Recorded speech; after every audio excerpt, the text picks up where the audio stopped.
ተስፋ በምንቆርጥበት ጊዜ የሚጸለይ ጸሎት ተስፋ ለቆረጡት ሰዎች ይደርስ ዘንድ ሸር ያድርጉት። በስመ አብ ወወልድ ወመንፈስ ቅዱስ አሐዱ አምላክ አሜን። ሰው ወዳጁ ጌታ ኢየሱስ ክርስቶስ ሆይ የሚያስደነግጥ ተስፋ መቁረጥ ውስጥ ገብቻለሁ። ከችግሬም ግዝፈትነት ውስብስብነት የተነሳ አሁን ባለኝ ሥጋዊ አቅም መፍትሄ ልሰጠው አልቻልኩም። ሌላው ቀርቶ የጉዳዩን መነሻነት እንኳን ማወቅ አቅቶኝ እንከራተታለሁ። የኔ ጌታ በአንዲት አይነት ጽኑ ማዕበል ውስጥ ነፍሴ እንደተጨነቀች ተመልከት። መፈጠሬንም ጠላው፣ የተወለድኩበትን ቀን ረገምሁ። ለምን በእኔ ብቻ መከራው ጸና? የችግርና የአስቸጋሪ ሁኔታዎችም መሞከሪያስ ሆንሁ። ጌታዬ ሆይ ያዩኝ ሁሉ ከነፍሴ ጭንቀት ከሥጋዬም ጉዳይ የተነሣ ስለምን እግዚአብሔር ቀጣው? ቅጣቱስ ከኃጢአቱ የተነሣ ነውን? በየዕለቱ የመከራ ቀናትን የሚያሳልፈው በደሉ ስለበዛ አይደለምን አሉኝ።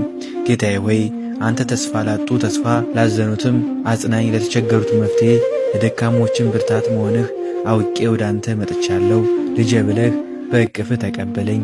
ያን ጊዜ መጽናናቴ ይበዛን። ከእኔ ከባሪያ በባሰ ችግር ተይዘው ፈውስ ድህነት አጠው በመጠመቂያ ዳር ተጥለው የነበረውትን አልጋ ተሸክመህ አበርትተህ እንዳቆምካቸው ታሪካቸውን ለውጠ በአደባባይ እንዳከበርካቸው ሳስብ ተጽናናው። ሕዝቡ ሁሉ ከበሽታው ጽናት የተነሣ ተጠይፈውት ወዳጅና ዘመዶቹ ርቀውት የምትይዘውና የምትጨብጠው አጣ። በተስፋ መቁረጥ ውስጥ በነበረች ጊዜ ተስፋዋን አንተ አግኝታ የልብስህን ጫፍ በነካች ጊዜ ታሪኳ እንደተለወጠ ተስፋዋም እንደተቀጠለ አስቤ ተጽናናው። አሁንም ጌታዬ ፊት ብርቱ ደካማ ጠንካራውን ልፍስፍስ ባለሞገሱን ጭንጋፍ ጦረኛውን መርኮኛ ይሆናልና መፍትሄ የጎደላቸውን ነገሮች በፊትህ አለመኖራቸውን አውቄ ለሰላሜ ንጉሥ ልቤ ሐዘኑን ዘወትር እንዲያቀርብ እምነትን ጨምርልኝ።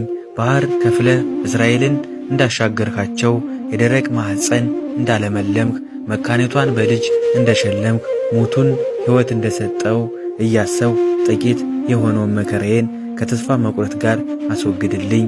የበረከት ጌታዬ ሆይ ርኩስ መንፈስ ነገሮች ሁሉ እያከበዱብኝ እያወሳሰቡብኝ እንዳይከተለኝ ገስጽልኝ። መጽናናቴ ባንተ፣ ተስፋዬም ባንተ፣ ደህንነቴም ጥበቃም ባንተ፣ ፈውስም ባንተ፣ መሸለም ማጌጥም ባንተ፣ መሾም መበልጸግም ባንተ፣ ትዳር መመስረት ባንተ፣ ፈውስም ባንተ፣ የፈቀዱትን ሁሉ ማግኘት ባንተ መሆኑን አምኜ በጥበቃ ውስጥ እንድኖር ለዘላለም እርዳኝ። ድንግል እናቴ ማርያም ሆይ የደረሰብኝን መከራዎች አይተሽ ተስፋ የሚያስቆርጡኝን መከራዎች ሁሉ